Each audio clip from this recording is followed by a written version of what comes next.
On ne le trouvera pas sur les étiquettes, mais il fait pourtant partie de notre alimentation. Utilisé pour produire de l'huile, de la margarine et même du lait infantile. L'hexane est un dérivé du pétrole, potentiellement néfaste pour la santé. Un député veut l'interdire si sa dangerosité est démontrée. Je pense qu'au mieux, on donnera l'information, c'est-à-dire qu'il faudra dire aux consommateurs ce produit contient de l'hexane et donc vous avez du pétrole dans ce produit-là. Et si vraiment on s'aperçoit que ce produit est dangereux, tel que je le crois, alors il faudra demander l'interdiction. Comment du pétrole peut-il se retrouver dans nos assiettes? Lors de la fabrication d'une huile de tournesol, par exemple, les graines sont broyées. On rajoute de l'hexane, un solvant, qui va séparer l'huile du reste des graines. Le mélange d'huile et de solvant est chauffé. L'hexane s'évapore alors complètement, en théorie. Car selon l'Agence de sécurité sanitaire, on retrouverait, jusque dans nos assiettes, des traces de ces hydrocarbures. Leur utilisation peut avoir pour résultat la présence non intentionnelle, mais techniquement inévitable, de résidus de cette substance dans le produit fini. Aucune étude ne montre d'effet sur la santé quand l'hexane est ingéré en petite quantité. Mais une exposition à haute dose peut perturber le système nerveux. Non intentionnel, surtout quand tu sais que la pharma est le business numéro 1 de la planète, ça me fait quand même sacrément rigoler.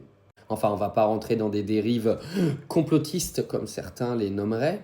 Mais ils font quand même ingérer du pétrole à tes bébés. Bah oui, parce que du coup, ils se retrouvent dans le lait infantile.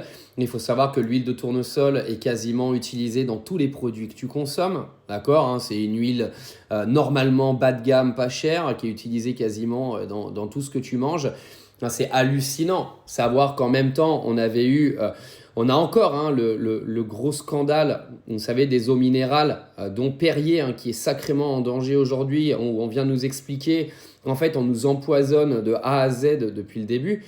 En fait, c'est sacrément dangereux ce qui est en train de se passer parce que tout le monde mange tout et n'importe quoi sans se rendre compte de ce qu'il y a dans les ingrédients.